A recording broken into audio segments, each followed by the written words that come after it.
My lawyer leaned back in his chair, folded his hands, looked straight at me, and said something so strange I honestly thought he was joking. Call your parents, and tell them you lost the $20 million. I stared at him. Not because the idea sounded dramatic, but because $20 million wasn't imaginary. I had actually inherited it 2 weeks earlier. My parents will panic, I said slowly. That's the point, he replied calmly.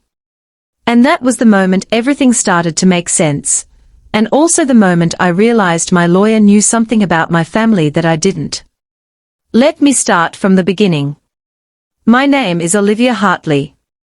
I'm 34 years old, and until recently I lived a pretty ordinary life in Seattle. I ran a small design consulting business, paid my mortgage every month, and called my parents every Sunday like clockwork. Nothing dramatic. Nothing suspicious. Nothing that would make you believe you were about to become the center of a $20 million family revelation.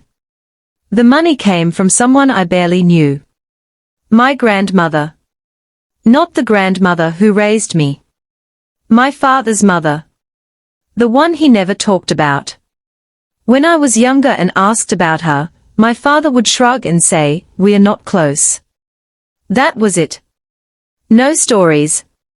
No holidays. No visits. Just distance. Then one day 2 weeks ago, I received a letter from a law firm in Boston informing me that my grandmother had passed away, and I was required to attend a reading of the will.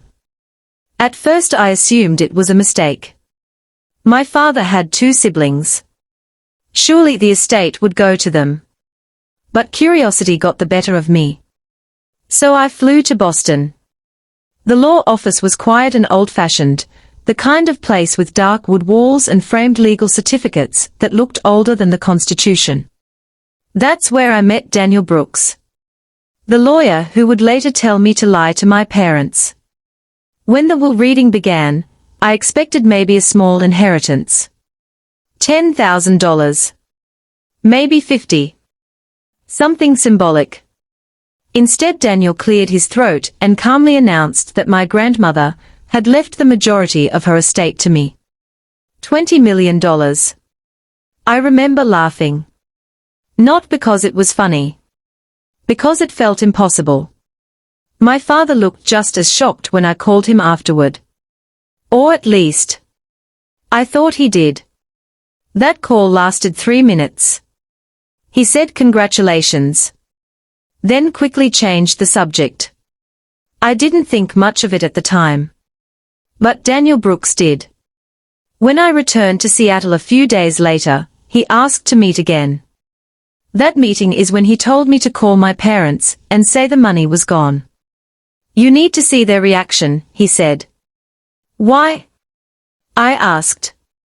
Because your grandmother left more than money, he replied quietly. She left information. That sentence made my stomach tighten.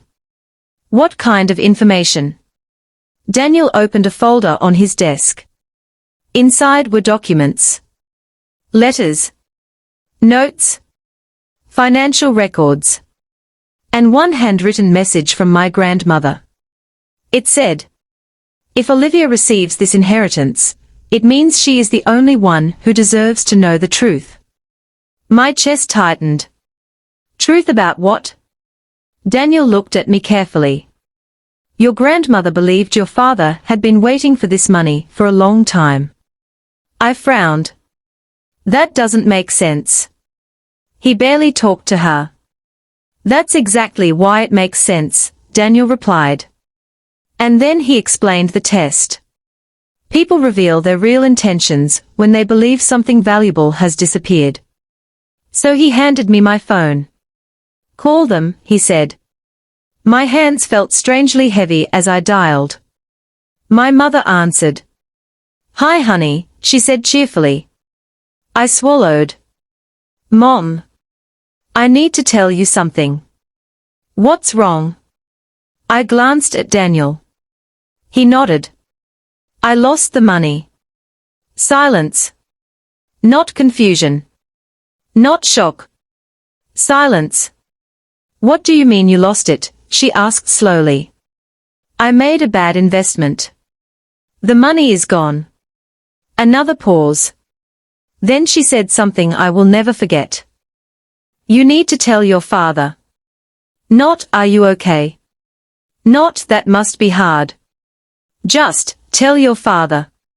She handed the phone to him. His voice came through the line cold and sharp. You did what? I invested it and it failed. You lost $20 million. Yes. And then something strange happened.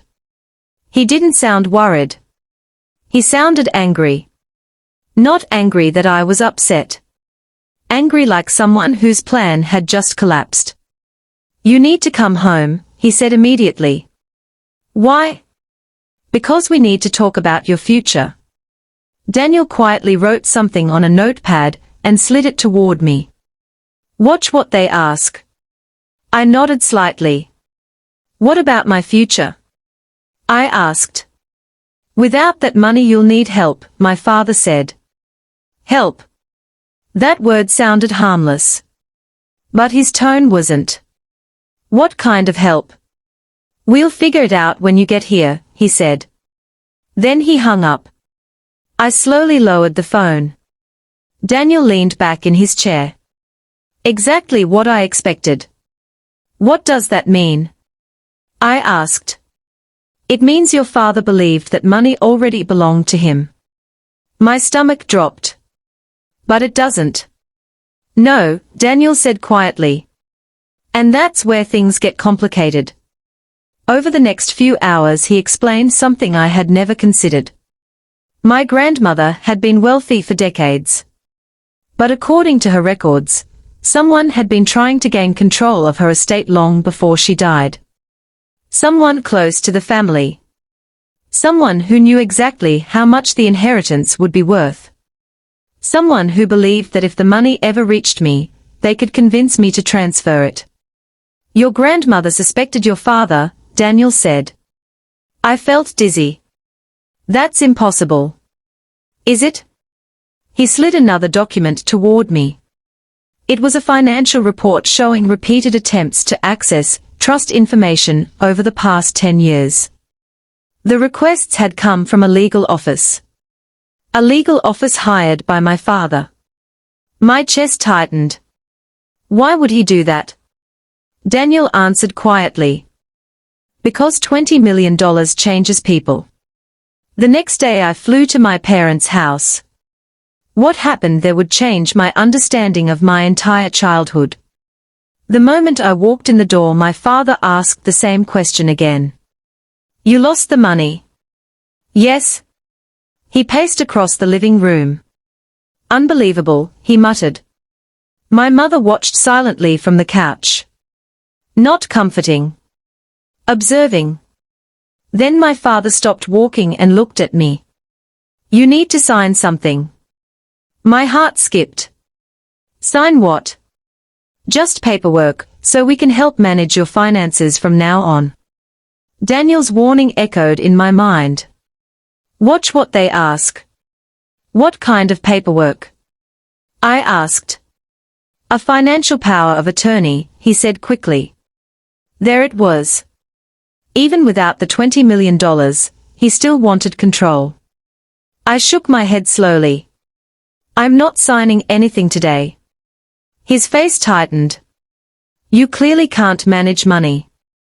I made one bad investment, I replied. With $20 million. Which I don't have anymore, I reminded him. For a moment something flashed across his face. Not disappointment. Frustration. Like someone who had just realized a treasure chest was empty. That's when I understood why Daniel wanted this test. Because reactions reveal truth. And my father's reaction told me everything. But the biggest revelation came later that night, when my mother quietly knocked on my bedroom door, and said something that would unravel a secret buried for 30 years. Your grandmother didn't hate your father, she whispered. She was afraid of him. And that was the moment the real story began.